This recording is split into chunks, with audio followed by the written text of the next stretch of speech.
In this episode of Kerbal Gets Real Redux, we will be orbiting the moon, carrying on smacking the moon like we very well did last time, and we are also going to be seeing the end of the X-Plane era, because I've pretty much finished all of the X-Plane contracts that I could possibly want to finish. Not just that, but we are also going to make good headway into the Earth observation program and start getting prepared for our agency's first ever interplanetary mission.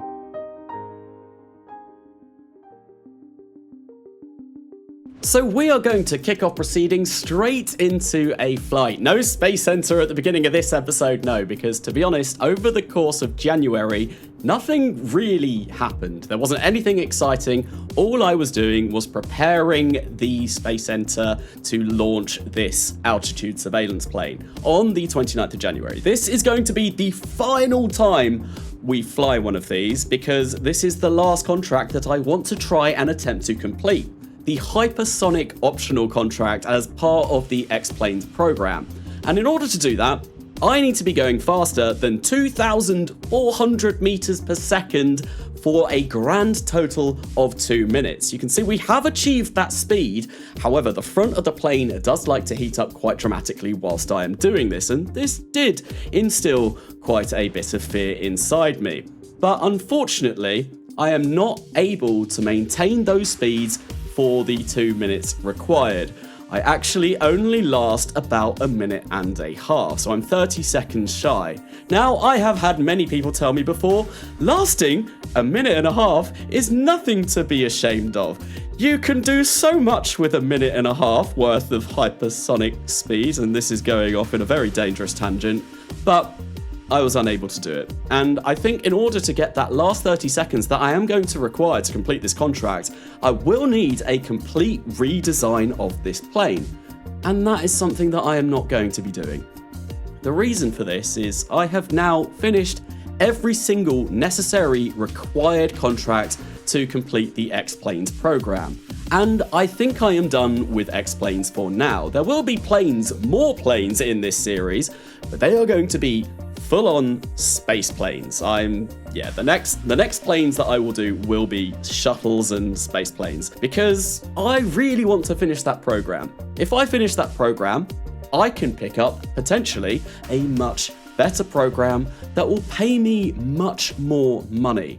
I was able to successfully bring the plane down though, and we are now back at the Space Center. Thierry Petit got a little bit of XP for that, and I come in and I pick up crew survivability, because I do want to eventually start lobbing crew into space and keeping them there, and that is one of the necessary requirements in order to unlock the first lot of crew capsules.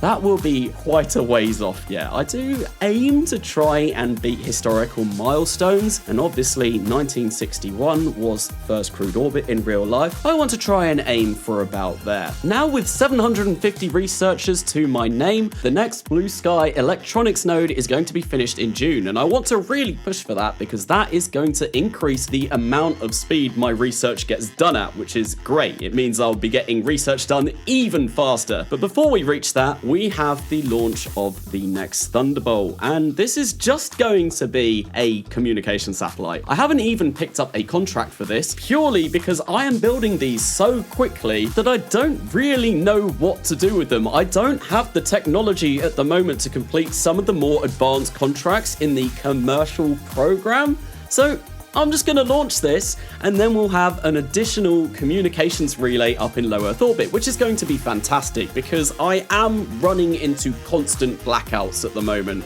and I would rather avoid that if necessary. I have also sped up this launch compared to what I would usually do over the course of this series, because I have launched quite a few Thunderbolts already. But we are able to put it in quite a nice elliptic orbit. And now we are back at the Space Center, and I'm going to try and go through the launches a little bit quicker in this episode than I have done before, because all of the launch vehicles have already been seen, so there's not an awful lot more to add on to them. I'll talk about the missions, but not really the launch vehicles themselves. And there are 11 launches in this video, as was the same with the last one, and I really didn't want to do another hour-long video. But Spark 3 has been completed. And on the 16th of March 1958, we are going to launch this. And this is going to be another attempt at orbiting the moon. This was something that I did do in the last episode. However, my orbit around the moon was not quite sufficient to complete the contract that I was given to do that. So we're going to attempt to do that again. The first lunar orbiter doesn't really have to have a very tight orbit at all. But yeah, last time it wasn't where it needed to be. And I have upgraded the payload on top of this. It's got a much bigger solid kick stage. Well, I say much bigger. We've upgraded from 1 baby sergeant to 3 to give me a little bit more delta V because yeah, the last mission was way too high. But speaking of the last mission, this is going to be nigh on identical. Really, the only thing that has changed is the solid kick stage. We are still going to be approaching the moon unguided, and the reason why I'm doing this for my orbiter is that, well, it's a lot cheaper. I need a lot smaller rocket to be able to actually get this orbit, and that is fantastic in RP1. Seriously, try and make things as light and as cheap as possible, and you are going to go far. But we managed to get to orbit, and now we have fired up the Gamma 2 to send us on our way to the moon. Now, this was quite easy to do. I just had to create a maneuver in Principia, and then once again I tell MechJeb to perform the Principia maneuver node. This was something that was added not even fairly recently, but quite a while ago now. But MechJeb can now perform Principia nodes because Principia nodes are a little bit different from regular maneuver nodes in KSP. Principia is an absolutely fantastic mod. If you don't know much about it, I'd highly recommend checking it out. It adds end-body physics into the game, and it makes it, well, for me, much more enjoyable. And once you kind of get the hang over Principia, it does actually, well, in my opinion, it's a lot better than the stock maneuver system, although it does mean I can't use MechJeb to create my maneuver nodes for me, but I can get it to perform them now, which is fantastic. But the burn to the moon was completely fine. I created my maneuver whilst I was still in low Earth orbit once I arrive at the moon, and that way I know exactly where I need to point once I arrive at the moon to fire up the kick stage. As mentioned, this is completely unguided. I have no way of controlling this probe anymore. As long as it's pointing in the right direction, then we are golden. And that's exactly what I did, and that's why I spun it up at Earth, and we fire up those 3 baby sergeants, and it burns to completion. And that means we have a very nice orbit around the moon. Well, I say a nice orbit, it's 75 kilometers by almost 800 kilometers, so it's still quite elliptic, but it is more than enough to complete the first lunar orbiter contract, which has just been done. And this is in a little bit of a weird inclination. It's about 15 degrees, and because of Principia, once again, this means that this satellite is not really gonna last a very long time because, yeah, precession does mean that this will eventually crash into the surface of the moon, but it will give me a fair bit of science for a while yet. And of course, we get the newspaper, and on the 21st of March 1958, the moon has a new satellite. Spark 3 did it! It was the lunar probe that could. Now, with all of the funding that I have achieved over the past few weeks in-game, I go on a bit of a spending spree and bring my total researchers up to 850, before going on and launching yet another useless communication satellite. Well, I say useless, but it isn't really useless. It is going to have a purpose, and that purpose will be communications. However, it just doesn't have a contract tied to it. That's kind of why it's useless. It's not going to get me any reputation. It's not going to get me any sort of funding increase. It's just going to provide a service which I'm absolutely going to use. I really don't want my very important probes running out of communications at the most vital of moments. But once again, we have seen so many Thunderbolt launches over the course of this series now that we are going to absolutely breeze through it. And in order to get it into a higher orbit, what I do is I use a solid rocket engine on the end of it. I didn't really talk about this in the first launch of this vehicle, but I get it into a nice high elliptic orbit from launch, and then once I reach my apogee from the launch, I fire up that solid engine and get it into its final orbit. Okay, perfect. We have now got 2 communication satellites that will hopefully last, if not forever, a very long time, because the solar panels on those will mean that they last forever right now. However, they will degrade. Next up on the launch list, though, is Spark 4 on the 2nd of June 1958, and this is just going to be a impactor. I showed very briefly me picking up the impactor contract. I have a contract to do it, so let's try and get that done. Now, this version of the Spark series of probes is just the impactor one. And later on in this episode, I realized, well, the orbiter versions don't really actually cost an awful lot more in terms of funding to use. Why don't I just use those as impactors as well? So the next impactor that we will see of Spark will include the orbiter section. And that way, when it gets to the actual launch, I can decide, do I want to go for an orbit or do I want to go for an impact? I am not limited by the vehicle that I have sent to space, whereas this has no way of getting an orbit around the moon, which is a little bit limiting. And I thought, as it really doesn't cost an awful lot more, then there was really no point in having these 2 separate designs. So one thing about launching from the Cape, which is where all of my launches from this series have been from, is that the Cape isn't inclined with the moon. So I can't launch directly into the plane of the moon. This is something that you can do without Principia, but with Principia, this is just not possible. Now, in order to get over this, I am using a mod called Lunar Transfer, and that tells me exactly when I need to launch in order for the ascending node of my final orbit to roughly coincide with where the moon is going to be. It means I don't have to do any nasty inclination changes, which, to be honest, cost an awful lot of delta V. However, we have just once again successfully smacked the moon.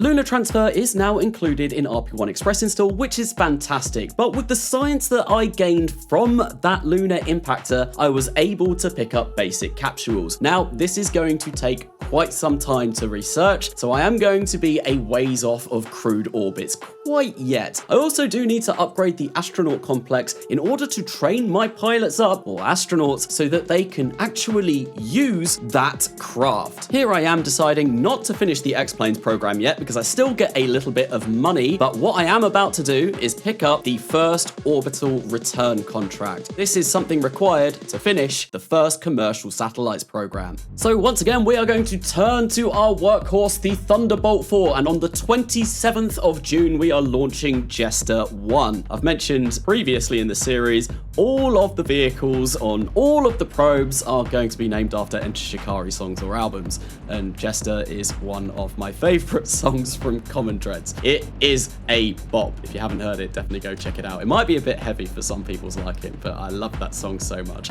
Anyway, what this is going to be is just going to be a simple orbital return probe. You can see we have a biological sample on top of this. We have RCS attached to some tanks which contain the fuel for the RCS, and we have a ginormous solid rocket engine on the bottom, which isn't even attached by a decoupler. So in order to try and save as much mass as possible so that I could launch this on top of a Thunderbolt 4, I've not even included a decoupler below the heat shield. The idea is that the RCS will be able to successfully orient this craft once it starts coming back down into the atmosphere. The heat shield will protect all of the stuff that is required to be returned home, and the solid rocket engine will be burnt off by Earth's atmosphere. We have successfully completed our burn. We were in orbit for about a day, because that is how long the experiment on top of this takes to run. I packed enough battery, although we are running dangerously low now. Yeah, I made sure that there was enough to fully complete the experiment, but no more. And as we can see, the solid rocket engine has disappeared, and the rest of the craft is completely safe from the rather deadly effects that Earth's atmosphere has on a probe as it attempts to return from space. Because this is the first heat shield that I've unlocked, it's not actually a heat shield, it is a heat sink. That meant that I needed to go on an incredibly steep dive into Earth's atmosphere in order to stop the heat shield from melting. Already we did see the heat shield did heat up to quite high levels. However, the probe did make it safely back down and splash down in the Pacific Ocean. I got a whole whopping 44 science points from completing that experiment, which is huge. I'm now up to 63.4 science, and that of course means that I am going to come into research and development by interplanetary communications, the next orbital rocketry node, as well as early power generation and storage. This was a bit of a spending spree, but I had the science, so I thought I might as well do it. And finally, I did also pick up 62 to 63 solid rocket engines. That is going to be a lot of nice new tech. And the reason why I wanted interplanetary communications is because I want to go for Venus next year. We'll see that shortly, but that is definitely something that I want to attempt in 1959. I finally had enough money, or I thought I had enough money to upgrade the astronaut complex, so I queued that up before launching the next Spark rocket. This is going to be another orbiter, and this time the orbital parameters are much tighter. We need to get a much better orbit than I achieved on the last launch of a Spark orbiter. And in order to do this, I needed more Delta V, and what I did was not change the engines. I still have 3 baby sergeants that are going to capture me around the moon, which might seem a bit counterintuitive considering I only had 750 meters per second before, but now I have 851.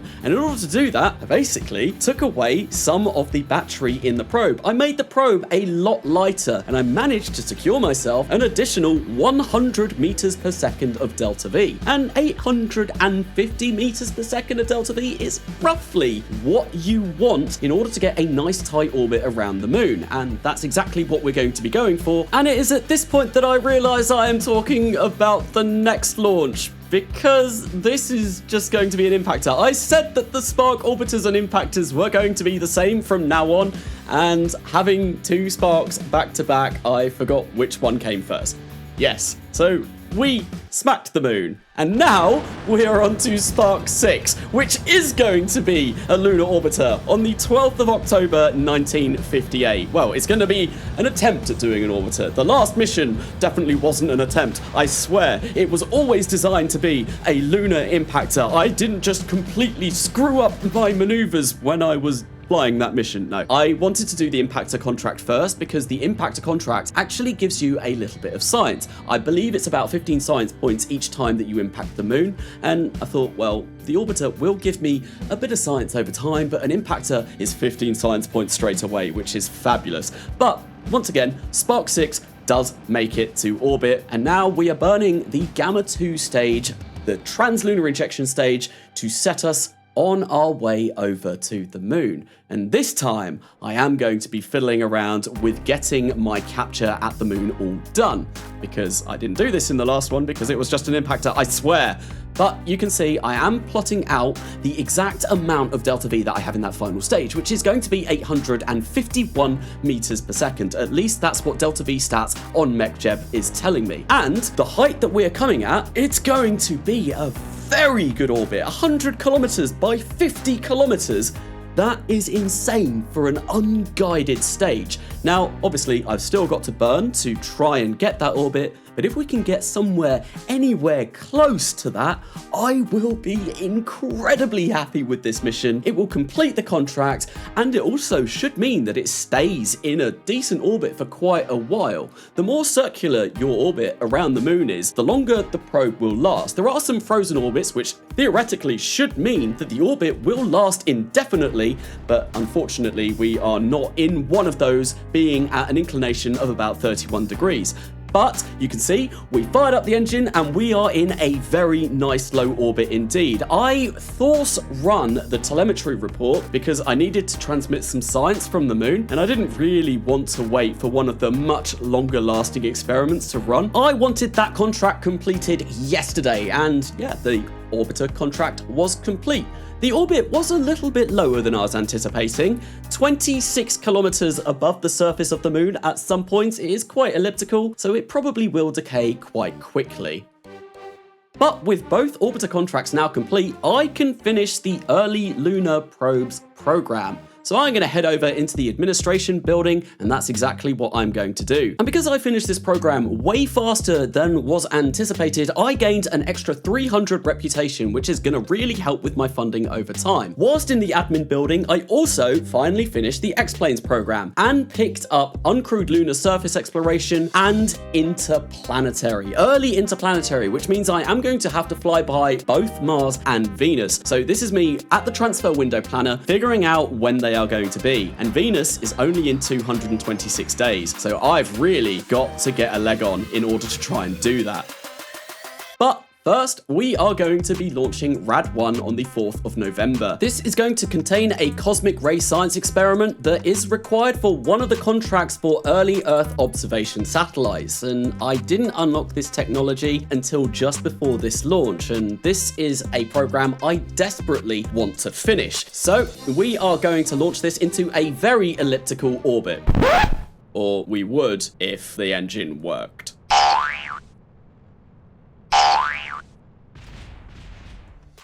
It was at this point that I realized maybe I should have an action group for range safety rather than watching the rocket helplessly bounce around on the ground. That would mean that all of my ground crew are safe. We can blow up the rocket as soon as it looks like it's going to cause catastrophic consequences. But alas, I did not have an action group for that. And yeah, it bounced around a little bit. That was quite comical, to be honest. It was certainly something. But anyway, just a month later, on the 27th of December, hey, my birthday, we launch Rad II, which is going to be exactly the same. This has to be an incredibly elliptical orbit, as I was saying, because it needs to measure both low and high Earth radiation science, which means that we really need to send it out far, because high Earth science doesn't actually start until you are above geostationary height, so about 36,000 kilometers. And the reason for this experiment, I think, is to mainly check and see the effects that the Van Allen belts have on radiation. I think the fluff text for the contract do explain that a little bit, but this probe was more than capable of achieving that.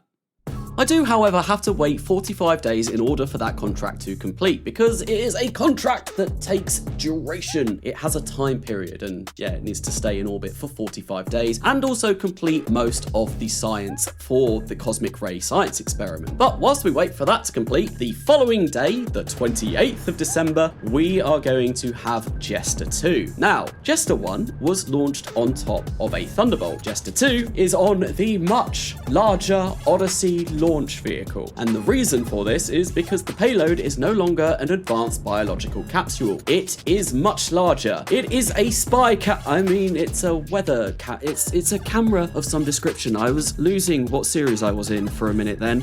If it was for all Kerbal kind, it would definitely be a spy camera, so I can see what those pesky Soviets and Americans are up to. I don't actually think I've launched a spy satellite in that series yet. Well, that's definitely something that I need to be doing in the future. Anyway, the Jester II satellite was successfully put into a low polar Earth orbit. We've gone polar because the contract requires it, and also I want to get as much science from this probe as I possibly can, and the camera is biome specific, so if we go polar, we should be covering all of the biomes that we possibly can. I leave the camera in orbit for about 8 hours, which is more than enough to fulfill the contract requirements before finally burning the Gamma 2 stage on the back of the probe to bring it back down safely to Earth. So the fact that this needed a Gamma stage and went polar and also contained a huge amount of battery life to keep it in orbit for that long is why I needed to use an Odyssey rather than the Thunderbolt for this mission. This was frankly way too large to be launched on top of a Thunderbolt, and I did really want to get this contract completed because that puts me one step closer to finishing the early Earth observation satellites program, and that program really doesn't give me a lot of funding. There are definitely tastier, more appealing programs that I could be picking up, but that slot is currently locked away until I can finish all of the contracts. I mean, I am only using 2 slots for both early Earth observation and early commercial satellites, but still, that is 2 slots that I would quite like to pick up.